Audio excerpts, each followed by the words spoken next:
নতুন বান্ধবী। Hey guys, welcome to my new blog. কেমন আছো তোমরা সবাই? আশা করছি তোমরা সবাই অনেক ভালো আছো, আমি অনেক ভালো আছি। আজকের ব্লগটা কিন্তু একটা স্পেশাল ব্লগ হতে চলেছে, কারণ আজকে শীতকালের প্রথম বিয়ে বাড়ির নিমন্ত্রণ খেতে যাব, তাই জন্য খুবই এক্সাইটেড। আর বিয়ে বাড়িতে গিয়ে আজকে কিন্তু প্রচুর মজা করব, আর বিয়ে বাড়িতে কি কি খাবার দাবার হবে, কি কি মেনু, সবকিছু কিন্তু তোমাদের সাথে শেয়ার করব। তো আজকে যাচ্ছি আমি আর আমার বড়মাসাই দুজনে মিলে যাব। তো এখন আমি রেডি হয়ে নেব, আর আমি কি শাড়ি পরবো, কেমন ভাবে সাজবো, সবকিছুই তোমাদের সাথে শেয়ার করব। তাই ভিডিওটাকে স্কিপ না করে দেখতে থাকো। তো আজকে কিন্তু আমি ভাবছি যে আমি এই যে পার্পল কালারের এই শাড়িটা পরে যাব, আর এই যে ব্লাউজটা দেখতেই পাচ্ছ, আর এই যে সাথে রয়েছে বেল্ট। আর গয়নাগাটি কি পরবো এখনো আমি ডিসাইড করিনি, দেখি সাজার পরে কোনটা ভালো লাগে। তো চলো রেডি হয়ে দেখা হচ্ছে। তো গাইজ, আমি কিন্তু ফুল রেডি হয়ে গেছি, দেখতেই পাচ্ছ। এই যে খোপা করেছি, ফুল দিয়েছি, আর এই যে শাড়িটা পরেছি। কেমন লাগছে আমাকে জানিও, আমার ফুল লুকটা কেমন হয়েছে। আর পুরো মেকআপটা কিন্তু আমি একা একাই করেছি। তো এই যে দেখো, পিছনে একটা বান করেছি। তো কেমন লাগছে আমাকে জানিও। তো চলো একবারে বিয়ে বাড়িতে গিয়ে তারপরে তোমাদের সাথে দেখা হচ্ছে। বড়মশাই দাঁড়িয়ে আছে বন্ধুর জন্য, আর ওই যে একজন আসছে, আমরা তিনজনে মিলেই যাব এখন।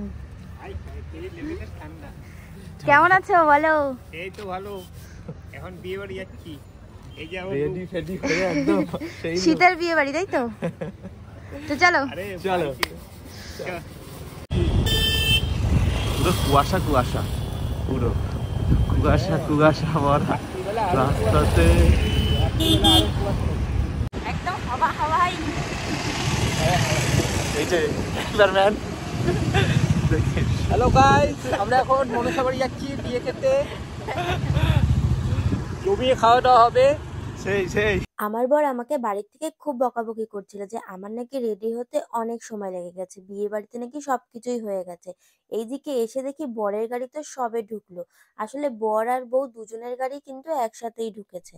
ব্যাপারটা হলো, বিয়ে বাড়িটা কিন্তু ভাড়া বাড়িতে করা হয়েছে। বউ গেছিল পার্লারের সাথে, তো সেখান থেকে আস্তে আস্তে বউয়ের হয়ে গেছে লেট, তাই বরের গাড়ি কিন্তু আগেই চলে এসেছিল। এবার রাস্তায় একটা জায়গায় কিন্তু বরের গাড়ি আগে দাঁড়িয়েছিল, তারপরে বউয়ের গাড়ি ঢুকলো, তারপরে কিন্তু পেছনে বরের গাড়ি ঢুকলো। এইরকম কিন্তু প্রথমবারই দেখলাম যে বর আর বউ দুজনে কিন্তু একসাথেই বিয়ে করতে এসছে। আমরাও এমন টাইমে এসে পড়েছি, না পারছি ভেতরে যেতে, না পারছি বাইরে দাঁড়িয়ে থাকতে। বর আমাদের চেনা হলেও আমরা কিন্তু বরযাত্রী হিসাবে আসিনি, আমরা কিন্তু মেয়ের পক্ষ থেকে। এইদিকে আবার দেখি সব শালীরা কিন্তু গেট ধরার জন্য একদম রেডি।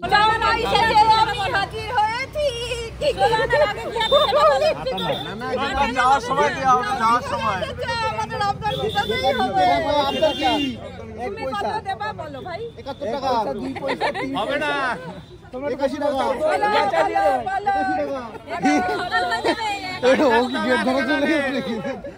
এখনো দাঁড়িয়ে আছি আমরা, বর যাবে তারপরে ঢুকবো, তাই তো? বুঝতে পারছি না বিয়ের বাড়ির তরফ থেকে না ছেলের বাড়ি, সেটাই কনফিউজ হয়ে যাচ্ছে। দুই বাড়ির তরফ থেকে। ফাইনালি গেট ধরার পর্বটা মিটলো, তারপরে কিন্তু আমরা বউয়ের সাথে দেখা করতে এসেছি। তো প্রথমে তো গিফটটা দিয়ে দিলাম, আর বউ কিন্তু প্রচুর তাড়াহুড়োর মধ্যে ছিল, কারণ ওর অনেক ফটোশুট করার বাকি ছিল, এমনিতেই দেরি হয়ে গেছিল। আসো তোমরা, আসো এই সাইডে আসো। তুই এখানে ফুচকা খেলেই একটু পরে খাবে। হ্যাঁ, এত দূরে এখানে আসা। এই যে ফুচকা,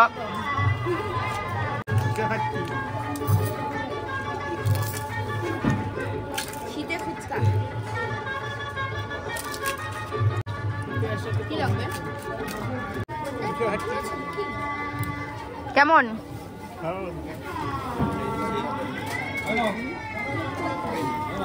ফুচকা খেয়ে তারপরে কিন্তু আমরা কফি আর পকোড়া খেতে এসেছি। এখানে এসে দেখি যে পকোড়া কিন্তু একদম শেষের পথে, মানে আপাতত এখন শেষের পথে, আবার আসবে তারপরে। তাই যা ছিল তাই কিন্তু আমাদের সবার মধ্যে ভাগ করে দিল। আর বিয়ে বাড়িতে এসে স্টলের জিনিস খেতে কিন্তু আমার ভীষণ ভালো লাগে। তোমাদের কার কার ভালো লাগে অবশ্যই জানো। দুবার নাই নিয়ে তিনবার একা একা খাচ্ছি, আমাকে হবে একটা।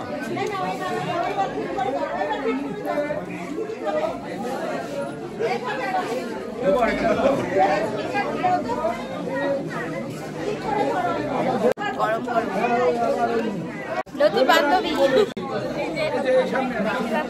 হ্যাঁ, বিয়ে বাড়িতে এসে দেখা হলো বান্ধবীর সাথে। হাই করে দাও। এইদিকে দেখো এখন শুভ দৃষ্টি হবে আর আমরা সবাই দাঁড়িয়ে আছি।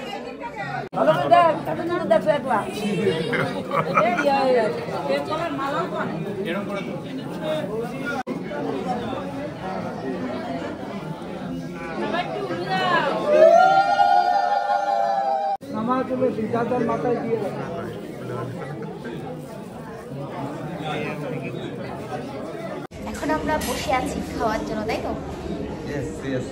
খাওয়ার ওখানে প্রচন্ড ভিড়, তাই ভিড়টা একটু কমলে তারপরে আমরা যাবো। একজন ওইদিকে প্রেম করছে গার্লফ্রেন্ডের সাথে, গার্লফ্রেন্ডের সাথে ব্যস্ত, রাগারাগি করছে, খাবার দেরি হয়ে গেছে তাই। হ্যাঁ, গার্লফ্রেন্ড বলেছে প্যাকিং করে নিয়ে যেতে খাবার, ফুচকা, তাই তো? তোমাদের সবাইকে বলেছিলাম যে বিয়ে বাড়িতে কি কি মেনু হবে তোমাদের সাথে শেয়ার করব। তো চলো, ফার্স্টেই কিন্তু দিয়ে দিল এগ টেবিল, স্যালাড আর সস। তারপরে পাতে পড়ে গেল বেবি নান, চানা মশলা, বিরিয়ানি। আর এই বিরিয়ানিটা কিন্তু আমার পাতের না, এটা কিন্তু আমার বরের পাতের। আমি যেহেতু চিকেন বিরিয়ানি নেইনি, সেই জন্য কিন্তু আমি আমার প্লেটে দেখাতে পাচ্ছি না। আসলে আমার বিরিয়ানি খেলে ইদানিং একটু প্রবলেম হচ্ছে, সেই জন্য কিন্তু আমি নিয়েছি একদম প্লেন রাইস আর দেখতে পাচ্ছ ভেজ ডাল। আমি যেহেতু বিরিয়ানি খাইনি, তাই জন্য কিন্তু আমাকে মাছ দিয়ে গেছে, আর যেটা পড়েছে লেজা, যেটা আমি একদমই পছন্দ করি না। তো যাই হোক, তারপরে চলে আসলো চাটনি, পাঁপড় আর গরম গরম রসগোল্লা। রসগোল্লা কিন্তু আমি এখানে একটাই নিয়েছি।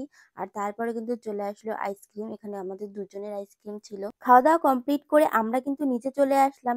আর নিচে এসে দেখি এখনো কিন্তু বিয়ের নিয়ম কানুন অনেক কিছু বাকি। তো আমাদের তো বাড়ি যেতে হবে, সেই জন্য বর আর বউকে কিন্তু টাটা করে দিল। তো গাইস, আমাদের খাওয়া দাওয়া কমপ্লিট, বিয়ে বাড়িতে ঘোরা কমপ্লিট। হাজমোলা দিয়ে শেষ করলাম। ভাগ হবে না, এই যে হাজমোলা চলবে, চলবে। খাবো না হাজমোলা, আমরা এখন হাজমোলা খাচ্ছি। হ্যাঁ, চলো আমরা হাজমোলা খেয়ে বাড়ি যেতে থাকি। তোমাদের সবাইকে tata, bye bye, good night. Good night.